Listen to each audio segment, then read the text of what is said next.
जब भी प्राचीन भारत की महिलाओं की बात आती है तो हमारे मन में एक तस्वीर बनती है ना? घरेलू बंधनों में जकड़ी हुई, जिनके पास कोई शक्ति नहीं। पर क्या सच में ऐसा ही था? क्या ये कहानी का सिर्फ एक पहलू है? चलिए आज इसी आम धारणा को थोड़ा चुनौती देते हैं और देखते हैं कि सबूत क्या कहते हैं। तो सवाल यही उठता है कि आखिर प्राचीन भारत में एक महिला का असली स्थान था क्या? जो इतिहास हमने पढ़ा है, क्या वही अंतिम सच है? या फिर कहीं पत्थरों और पुराने ग्रंथों में कुछ अलग ही कहानियां दफन हैं? आइए जरा पर्दे के पीछे झांक कर देखते हैं। सबसे पहले उस सबसे बड़ी गलतफहमी को दूर करते हैं कि महिलाएं आर्थिक रूप से दूसरों पर निर्भर थीं। सच तो ये है, और इसके पक्के सबूत हैं, कि उनके पास न सिर्फ अपनी दौलत थी, बल्कि वो उसे बड़े बड़े सार्वजनिक कामों में लगाती भी थीं। शुरुआत करते हैं सांची के मशहूर स्तूप से। हम सब ने इसके बारे में सुना है, लेकिन इसकी दीवारों और रेलिंग्स पर जो लिखा है ना, वो एक ऐसी कहानी बताता है जो अक्सर हमारी इतिहास की किताबों से गायब रहती है। और ये सिलसिला सिर्फ सांची पर नहीं रुकता। अब सारनाथ चलते हैं, बौद्ध धर्म का एक और बहुत बड़ा केंद्र। पता है क्या, यहां भी हमें बिल्कुल वैसा ही पैटर्न देखने को मिलता है। और फिर वही कहानी हमें दक्षिण में नागार्जुना कोंडा के शानदार ढांचों में भी मिलती है। इन सभी जगहों पर पत्थरों पर लिखे शिलालेख चीख चीख कर एक ही बात कहते हैं। इन बड़े बड़े प्रोजेक्ट्स को बनाने के लिए हजारों महिलाओं ने दान दिया था। सोचिए, ये उनकी आर्थिक आज़ादी और समाज में उनके असर का जीता जागता सबूत है, जो आज भी पत्थरों पर जिंदा है। लेकिन एक मिनट, ये दान देने वाली महिलाएं थी कौन? क्या ये सिर्फ रानियां थीं, जैसे सम्राट अशोक की पत्नी कारुवकी? जी नहीं, इसमें बड़े बड़े व्यापारियों और कारीगरों की पत्नियां थीं, बौद्ध और जैन भिक्षुणियां थीं, और यहां तक कि आम महिलाएं भी, जो अपनी श्रद्धा से पैसा दे रही थीं। इससे साफ पता चलता है कि आर्थिक शक्ति सिर्फ महल तक सीमित नहीं थी, बल्कि समाज के हर तबके में फैली हुई थी। यहीं पर एक बड़ा ही दिलचस्प शब्द सामने आता है, सार्थ वाहिनी। ये कौन थी? ये ऐसी महिलाएं थीं जो सिर्फ पैसा दान नहीं कर रही थीं, बल्कि व्यापार की दुनिया की एक्टिव खिलाड़ी थीं। सोच के देखिए, ये सिर्फ निवेशक नहीं थीं, बल्कि पूरे के पूरे व्यापारिक कारवां को मैनेज करती थीं, व्यापार में हिस्सा लेती थीं। एक तरह से वो उस वक्त की अर्थव्यवस्था की एक महत्वपूर्ण इंजन थीं। तो आर्थिक शक्ति की बात तो हो गई, लेकिन पैसे से आगे बढ़कर क्या महिलाओं के पास बौद्धिक शक्ति थी? क्या दर्शन और ज्ञान के मामले में उनकी आवाज सुनी जाती थी? जवाब है, बिल्कुल सुनी जाती थी। उस दौर की विद्वान महिलाओं को आमतौर पर दो श्रेणियों में बांटा जा सकता है। पहली थी ब्रह्मवादिनी। जैसा कि नाम से ही साफ है, ये वो महिलाएं थीं जिन्होंने अपनी पूरी जिंदगी बस ज्ञान, ग्रंथों की पढ़ाई और शिक्षण को समर्पित कर दी। उन्होंने विवाह नहीं किया। और दूसरी श्रेणी थी सद्योवाह। ये वो महिलाएं थीं जो विवाह होने तक वेदों और दूसरे विषयों की पढ़ाई करती थीं।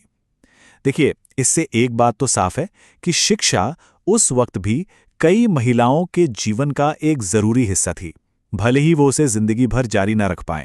इस बौद्धिक आत्मविश्वास का शायद सबसे बड़ा, सबसे जबरदस्त उदाहरण है गार्गी वाचक नवी। कल्पना कीजिए, राजा जनक की भरी सभा में उन्होंने उस वक्त के महान ऋषि याज्ञवल्क्य को वास्तविकता क्या है, इस विषय पर बहस के लिए सार्वजनिक रूप से चुनौती दे दी थी। ये उनके ज्ञान और हिम्मत दोनों का कमाल था। एक और कमाल का उदाहरण है मैत्रेयी का। जब उनके पति ऋषि याज्ञवल्क्य ने उन्हें अपनी सारी दौलत देने की बात की, तो उनका जवाब सुनिए। उन्होंने पूछा, मैं उस चीज का क्या करूंगी जिससे मुझे अमर तो ना मिले? एक छोटा सा सवाल, लेकिन कितनी गहरी सोच है इसके पीछे। दौलत से बढ़कर ज्ञान। और ये सिलसिला यही नहीं रुकता। लोपामुद्रा जैसी कवयित्रियों ने तो ऋग्वेद के लिए सूक्त लिखे। इसके अलावा थेरी गाथा नाम का एक पूरा ग्रंथ है। इसमें शुरुआती बौद्ध भिक्षुणियों की लिखी हुई कविताएं हैं, जो उनके ज्ञान की खोज और आज़ादी के एहसास को बयां करती हैं। अच्छा, अब आते हैं इस विश्लेषण के सबसे, कह सकते हैं, सबसे चौंकाने वाले हिस्से पर, राजनीति और शासन। क्या यहां भी महिलाओं का अस्तित्व था? यहां हम उन महिलाओं की बात करेंगे जिनके हाथों में आई पूर्ण शक्ति, जिन्होंने सच में राज किया। सत्ता तक पहुंचने के दो बिल्कुल अलग अलग रास्ते इन दो महारानियों में देखे जा सकते हैं। एक तरफ काकतीय वंश की रुद्रमा देवी। ये एक योद्धा रानी थी जिन्होंने रुद्रदेव महाराज जैसा पुरुषों वाला नाम अपनाया और सेनाओं को लेकर युद्ध के मैदान में उतर गई। इतना ही नहीं, मशहूर यात्री मार्को पोलो ने भी उनके शासन की तारीफ की थी। और दूसरी तरफ प्रभावती गुप्त, उन्होंने सीधे युद्ध नहीं लड़ा, लेकिन लगभग 20 साल तक अपने बेटों की जगह शासन किया और राजनीतिक, कूटनीति और कानूनी ताकत के जरिए पूरा साम्राज्य चलाया। प्रभावती गुप्त की ताकत सिर्फ कहने के लिए नहीं थी, वो आखिरकार शक्तिशाली गुप्त सम्राट चंद्रगुप्त द्वितीय की बेटी थी। इसका सबसे बड़ा सबूत है पूर्णा कॉपर प्लेट शिलालेख। ये एक कानूनी दस्तावेज है जिसमें उन्होंने खुद जमीन दान की है। ये उस दौर में एक महिला के हाथ में सीधे सीधे प्रशासनिक और कानूनी शक्ति होने का एक बहुत ही दुर्लभ लेकिन ठोस प्रमाण है। और ये एक दो उदाहरण नहीं है। कश्मीर की रानी दिद्दा को देखिए, जिन्होंने 50 साल तक वहां की राजनीति पर अपना दबदबा बनाए रखा, या फिर सातवाहन रानी नैनिका, जिन्होंने अपने नाम के सिक्के चलवाए, और अपने नाम का सिक्का चलाना उस वक्त सबसे बड़ी शक्ति का प्रतीक था। और शक्ति का मतलब सिर्फ राज करना ही नहीं होता।